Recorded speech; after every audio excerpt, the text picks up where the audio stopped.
Sire, so many people have said that the appointment of Magoha was long overdue. So are we saying that he is the cure that's needed within the education sector? He may not necessarily be the silver bullet that the sector needs, but he has proven himself elsewhere to be a process person. And when I say process, I mean, you know, thinking through a system and making it functional. And that is what he did at Nairobi University, and we've seen parts of that in the Kenya National Examination Council. But on the other hand, there are people who also, you know, say he is usually too abrasive and it is either his way or the highway. And we have also other education experts who are saying that the dip in the performance, especially for KCPE and KCSE examinations, is a function of his militarization of the process, where it is the presence of police and weapons, you know, are more prominent during his tenure as the chair, Kenya National Examination Council. All right, let's talk about the appointment of different cabinet secretaries to the Ministry of Education. And within a span of 1 year, the ministry, 2 different cabinet secretaries. And if I include now, you know, the former Education Cabinet Secretary, that is Interior Cabinet Secretary, Dr. Fred Matiang'i, there'll be 3. But let's talk about within a span of 1 year. We're talking about Ambassador Mwanahamid and Professor George Magoha. Why was it necessary for the president to remove Ambassador Mwanahamid from education to sports and bring in Professor George Magoha? I think we have a problem in this country, and it's a problem of initiating processes that are linked to particular political terms. The reforms in the education sector, unfortunately, have been linked to the legacy that the president needs to have by the time he finishes his 2nd term. So in my thinking, the president must have looked around, and he saw, with the little time remaining before he exits the scene, things were not moving. We had mistakes in the sector, and he thought, why not get a trusted person who can move this thing quickly for me? And at times, that is where we get it wrong, because with our desire, let's say, for 100% transition, we have neglected matters quality, and children are in school, the conditions are not right for even learning, let alone just being there and growing.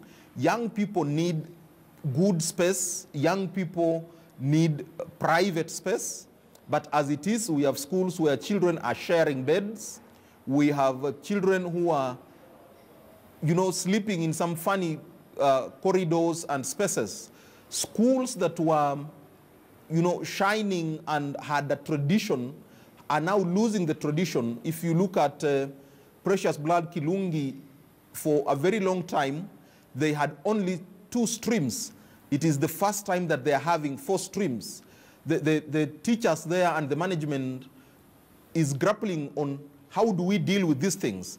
Because when the government, the president, the deputy president, during the examination window, were saying that we are going to have 100% transition, on the other end, the Ministry of Education, Teacher Service Commission, were not preparing these schools on what to expect or what does 100% transition mean for individual schools.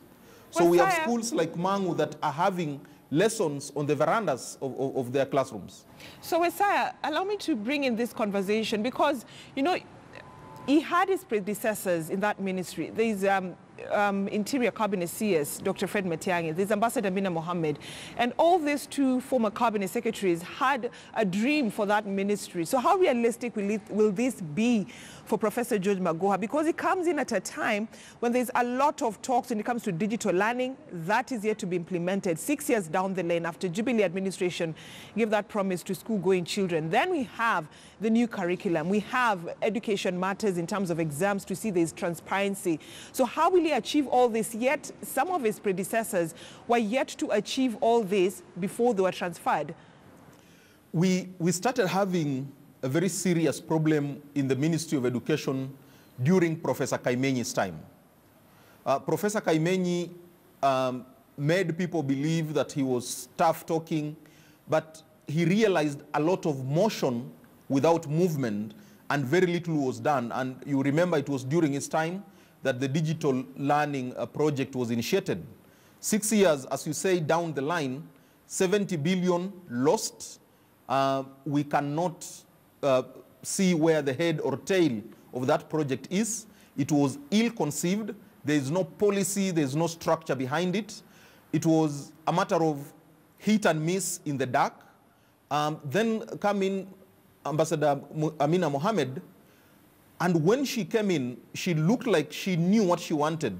You remember that she had rounds of county consultation meetings within the first 2 months of landing in the ministry. What that translated into, nobody knows. We have issues at the university. Funding for universities has gone down. We have seen Higher Education Loans Board and the Kenya University and Colleges Placement Service place children who are in the universities sponsored by the government placed in private universities, while public universities are complaining of funding. So there is a lot to be done, and the expectations that we have for Professor Magoha, for me the greatest thing is if he can make the system work. Just thrash out the dirt in Jogo House to make it functional, because there is a lot of capture. When you hear 20 billion shillings allocated for something in the Ministry of Education, a lot of that money remains in Jogo House. All right. And talking about making the system work, let's talk about institutions of higher learning. And it's good you've mentioned that funding of universities has not been that good, and that's something that the vice-chancellors and the deputies have also raised concern about, hence the hiking of school fees. And this is a major, major concern for several stakeholders, including students and parents. So how do you think Professor Magoha will handle this? I noticed when he was at the University of Nairobi, the university engaged in a lot of external research and consultancies. That may be a direction he needs to support the vice-chancellors to look into, so that universities look at partnerships for purposes of generating income to support their core mandate. But he needs to lead the process of finding an improvement in the allocation of money that goes to Higher Education Loans Board. As it is now, sustaining a child in a university paying 20,000 shillings per semester is not tenable, and that has an effect on the quality of teaching and learning that happens there. The other thing at the university recently, Amina and her team had announced that if you do not have a PhD, you should not teach at the university, you need to vacate. Such utterances that are not anchored in any framework are what are letting the sector down. What we need to do, let us come up with a Marshall Plan to improve research in the universities, improve the number of PhDs we produce every year. We are producing less than 1,000 PhDs every year, while we are having over 600,000 people joining universities every year.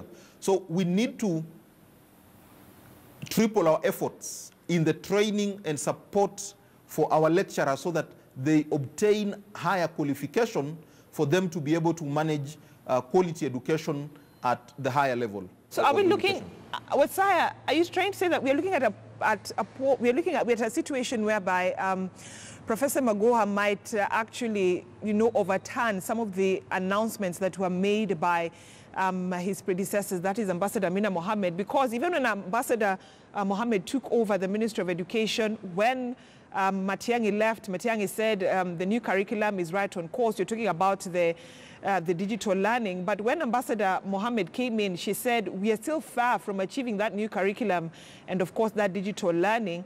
So when it comes to Professor Magoha, issues of help, what the CS said, former CS said, in terms of recovering this money, and, of course, that announcement again for PhD holders, if you're not one, you need to vacate the university. So are we likely to see the professor, overturn some of these announcements? Yeah, there is a likelihood that some of those announcements will be overturned, but I am hopeful that Professor Magoha introduces a little bit more structure, a little bit more thought, so that when you say that we need only PhD holders to teach at the university, you should then be saying, this is the plan we have put in place, and in the next 5 years, we are going to be producing 5,000 PhDs every year. Once we get to this threshold, then we will not be allowing anybody without a PhD to be in the university supervising the education there. So matters corruption within the Ministry of Education. How will he handle this? Because it's a major also concern for some stakeholders. More than we should be losing in the education sector. Sometime last week, I was in a meeting where the chairman, Kenya Publishers Association, was, and he made a very interesting statement that the Ministry of Education was using nearly 20 billion shillings every year to supply books to schools. Now, that is when the capitation grant is sent directly to the school account and the head teachers procure books. But since last year, when the government decided that the supply of books is going to be direct from the publishers and suppliers, they give it to the schools directly, they are spending less than 5 billion. So it looks like somebody was diverting nearly 15 billion shillings for a very long time at the Ministry of Education. We also have a problem of secondary school teachers, Ministry of Education officials colluding for capitation grants with schools that are non-existent. So a head teacher submits returns for a school that is not there. The Ministry of Education official approves that, and money is sent into a ghost school. Then they get to the back curtain and share the loot. So there are quite a number of things, but for me, the greatest would be that we need to sober up, stand up and tell ourselves it is not working. We need to fix the issues of quality, and this can only happen if Professor Magoha, once he has gone through the vetting process, gets into office after being sworn in, sits down with all the players, so that KICD needs to tell people that we are changing the system. This is what it means for this country. Right. And Wasaya, I need to bring this conversation to an end, and as I do so, I'd just like to get your thought when it comes to the kind of man or woman Magoha would root for or will be looking for, to take over leadership at KNEC, because of course his term comes to an end in March, and also following his appointment. Yep. I know he would definitely be involved in some way or the other, even just by way of consultation to the president on who takes over after him. For me, this person should be a process person who thinks through systems so that we are able to stop the militarization of the examination, let our children know that it is good to pass, but it is not life and death if you are not getting 400 marks.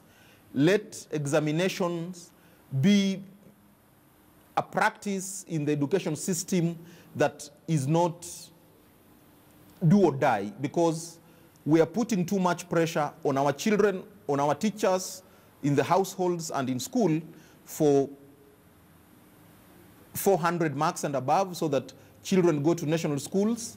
Now, the national schools are not what they were. They have become marketplaces. So we need to re-engineer how we administer our exams, and the person who becomes the chair of Kenya National Examination Council to succeed Professor Magoha needs to be somebody who has a listening ear, who can think long-term, and who is able to prudently manage the sector with integrity, because there are still loopholes of people stealing and fiddling the examination process, and we get our children to suffer. All right, thank you so much, Jonathan Wesa, an education expert, talking to us about what we expect from Professor Magoha should Parliament go ahead, vet him and approve his name as the next Cabinet Secretary for Education following his appointment by President Uhuru Kenyatta last week on Friday during a mini cabinet reshuffle. Now, away from that, and the family in Baringo is in anguish as it has been unable to bury their loved one whose body has been lying at the Nakuru Hospital mortuary for almost 2 months now. The body of the